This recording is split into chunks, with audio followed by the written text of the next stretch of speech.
senhorzinho Castro Alves nasceu com as bênçãos de Deus para ajudar, mas nega cansado de verdade. Meu neto, desde pequititico, ele já procurava conhecer as nossas coisas, os nossos costumes. Você chama de cultura. Sabedoria de nego, também cultura. Ele queria saber o que era o candomblé. Queria saber quem foi Jumbi. Ele queria saber muito mais. Ele brincava então de roda a roda com os escravos da sua fazenda. Porque, meu neto, nem tudo escravo. Tinha o coronel ruim. Tinha coronel que levava os escravos. Branco bom se ensinou. Desde os tempos muito de antes. Desde antes da escravidão. E o pai do Castro Alves era um médico. Médico, fazendeiro, doutor Antônio. E a mãe dele, uma senhora muito brilhante. A mãe dele, ele fundou Brasília, Juscelino Kubitschek. Hoje o nome de Brasília iluminado, a senhora Brasília, mãe de Castro Alves. Tem que saber, meu filho. Daqui a pouquinho tem um vestibular, tem o Enem. E tem que conhecer história. E nós temos aqui para contar para essas crianças tudo que é história de negro. Que não vai crescer, vai ficar com vergonha de ser negro.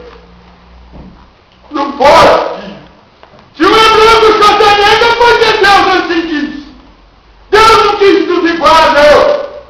Ele fez nós diferentes para um aprender o outro. Por isso tem que entender. E Castro Alves já falava nisso tudo. Ele aprendia com nós, porque ele gostava também de escutar. 15 anos dele, em 1862, Castro Alves deixou a Bahia e foi já aprender o colégio. Foi fazer o colégio lá no Recife. Depois que ele terminou o colégio, ele se matriculou na Faculdade de Direito do Estado de Pernambuco.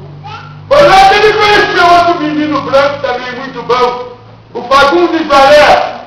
E os dois ficaram muito amigos, que nem dedo e unha. Aí falavam de liberdade.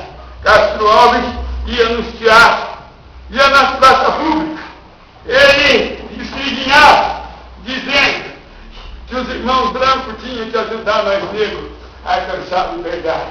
Ele escrevinhava, falava que não era direito.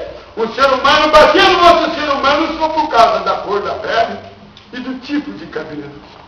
Castro Alves dizia que não era justo. E os estudantes brancos começaram a entender a importância de Castro Alves.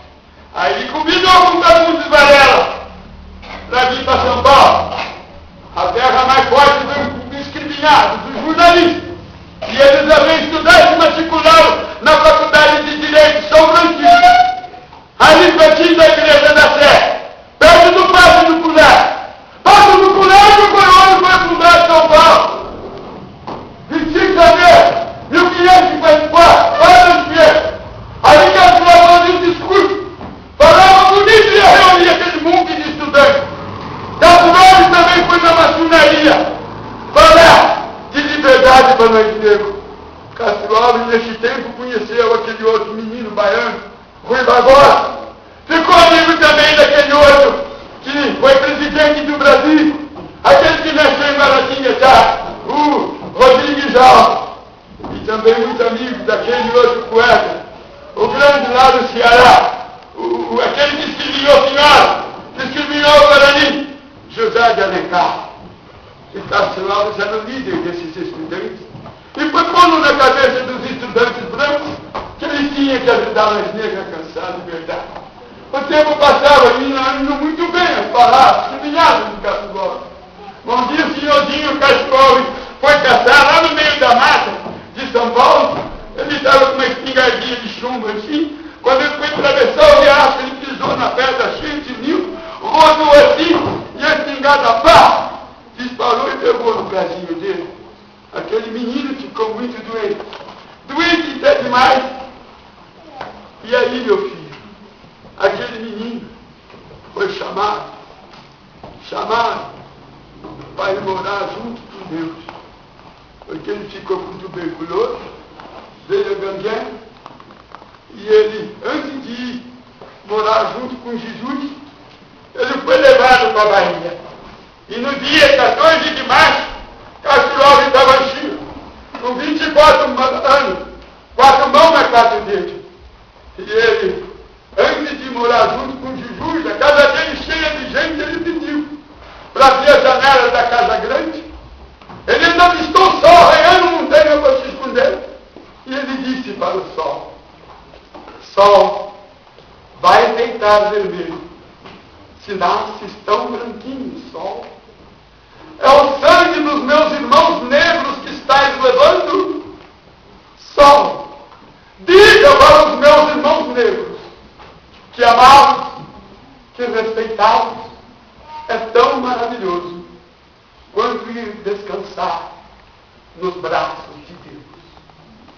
Meu neto, com essas palavras, Castro Alves fechou os olhos e foi plantado na terra. Mas ele deixou escriminado o poema que ia ser percorrer por mãos e mãos dos jornalistas, nas mãos dos estudantes.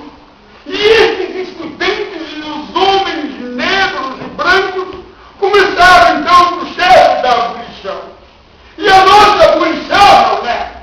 É bom que cochicharam também, meu filho, que não foi como fui mudar.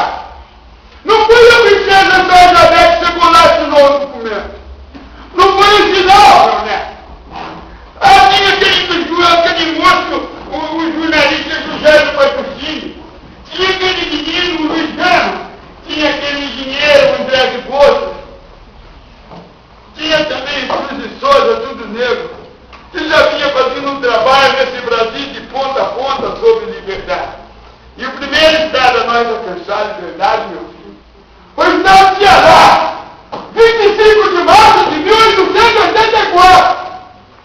Depois a liberdade caminhou e foi lá para o estado do Amazonas, dia 10 de julho de 1884. Aí a liberdade foi para o Rio Grande do Sul, cidade de Sacramento, depois cidade de Filósofo, e a liberdade caminhava. Mas meu neto, nesse meio de tempo, Dom Pedro II deixou o Brasil, Princesa Isabel estava no comando. Foi aí então que José do Patrocínio foi ao encontro da senhora princesa, e falou sério com a princesa: Senhora princesa, nós negros estamos com muito sacrifício alcançando a liberdade junto aos irmãos brancos povos. Mas São Paulo e Rio de Janeiro, que é o maior poder, nós não estamos conseguindo. É preciso que a senhora entenda: seu pai não está mais aqui. Então vamos fazer o retrospecto, uma volta na história, senhora. A senhora sabe que a nossa liberdade nos Estados Unidos foi há 25 anos atrás, 1º de janeiro de 1873. Lá aconteceu a guerra entre Norte e Sul, a guerra da secessão. Os negros defenderam o Norte. E lá em troca da guerra, eles tinham a liberdade. Aqui nós defendemos o Brasil contra o Paraguai em 1868, ao lado do Duque do Caxias. Nós lutamos, e cadê a nossa liberdade? Tudo bem, senhora. É bom que saiba, seu pai não está aqui. Só que Abraham Lincoln foi assassinado lá 2 anos depois, 1865, lá no Teatro Municipal. E agora, senhora? A senhora assina o